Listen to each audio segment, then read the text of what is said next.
নমস্কার বন্ধুরা, অনেকদিন পর আমি এলাম আজকে একটা ছোট্ট ভিডিও নিয়ে ডিমের ঝোলের রান্না নিয়ে। তো ফার্স্টে আমি পেঁয়াজটা একটু ভাজা ভাজা করে নিলাম, জাস্ট সর্ষের তেলে রান্নাটা করছিলাম। এবং ডিম এবং আলুটা আমি নুন হলুদ দিয়ে একটু ভেজে রেখেছিলাম। পেঁয়াজটা একটু ভাজা ভাজাই হবে, একটু লাল লাল ভাজা হলে আমি বাকি মশলাগুলো এর মধ্যে দিয়ে দেবো। আর আমি একটু নিজের হাতে করছি, এক হাতে ক্যামেরা এক হাতে নিয়ে, তাই একটু হেজি হয়ে যাচ্ছে। একটু হলুদ আর চিনি আমি দিয়ে দিয়েছিলাম পেঁয়াজটা নরম হওয়ার জন্য।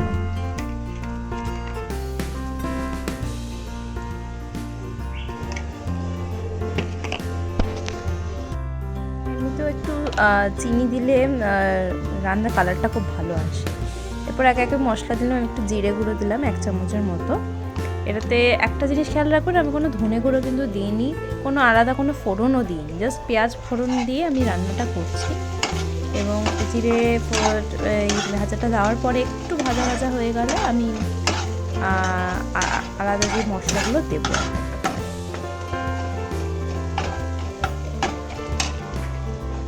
এরপরে আমি টমেটো একটু দিয়ে দিলাম, এইটা কষানোর সময়, ভাজার সময় টমেটোটাও এর মধ্যে দিয়ে দিলাম। এবং এরপরে আমি আস্তে আস্তে 1 চামচ আদা বাটা আর রসুন বাটাটা দিয়ে দেব।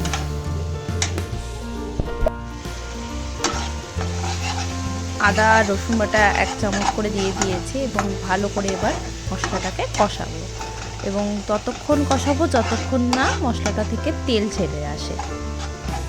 এটা করে দেখবেন বাড়িতে, অবশ্যই ভালো লাগবে আপনাদের। এটা খুব চটজলদি হয়ে যায়, 10 মিনিটে রান্না হয়ে যায়, খুব বেশি কিছু। দেখুন আস্তে আস্তে আমি এটা কষানোর পরে তেলটা অল্প ছেড়ে এসছে। তো নুন আর মিষ্টিটা আন্দাজ মতো দিয়ে দেবেন। আর লঙ্কার গুঁড়ো আমি জাস্ট 1 চামচই দিয়েছিলাম এটার মধ্যে। যত কষানো হবে তত বেশি টেস্ট হয় রান্নার। তো আরেকটা জিনিস আমি বলে রাখলাম, এটা আমার মার কাছ থেকেই জানা, যে এটাতে কাঁচা লঙ্কা দিলে নাকি টেস্টটা মেরে যায়, শুকনো লঙ্কার যে টেস্টটা থাকে সেটা মরে যায়। তো আমি এটাতে একমাত্র শুকনো লঙ্কা গুঁড়ো দিয়েই করেছি, কোনো কাঁচা লঙ্কা কিছু ইউজ করছি না। এরপরে আমি এটার মধ্যে আলুগুলো দিয়ে দিলাম, আলুগুলো দিয়ে এটা ভালো করে কষিয়ে নেব। আমরা দুজনের জন্য 2টো ডিমই করছি আমি, তাই 2টো ডিম দিয়েই দেখাচ্ছি রান্নাটা। তো কষানোর সাথে আমি আলুটাও কষিয়ে দিলাম, ওটার সাথে অলরেডি আগে আমি একটু ভেজে রেখেছিলাম নুন হলুদ দিয়ে। তো আলাদা করে আমি আর এর মধ্যে এখন নুন কিছু দিচ্ছি না।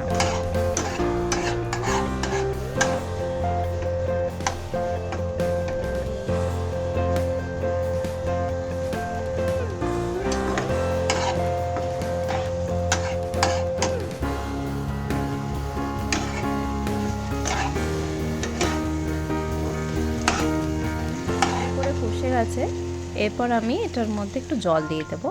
এবার আপনারা কতটা ঝোল রাখতে চাইবেন সেই হিসেবে জল দেবেন।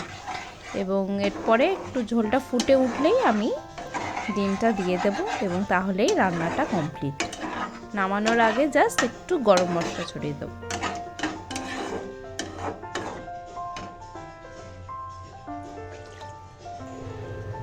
ঝোলটা এবার ফুটে উঠেছে, এবার আমি ডিমটা ছেড়ে দেবো একটু পরে।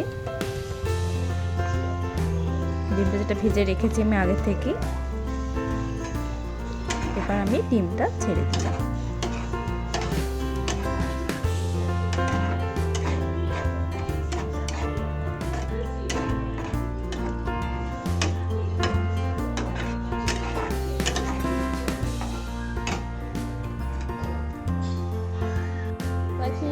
আমি 5 মিনিটের জন্য সিমে দিয়েছিলাম এবং ঝোলটা ফুটে উঠেছে। সিমে দিয়ে রান্নাটা একদম কমপ্লিট হয়ে গেছে।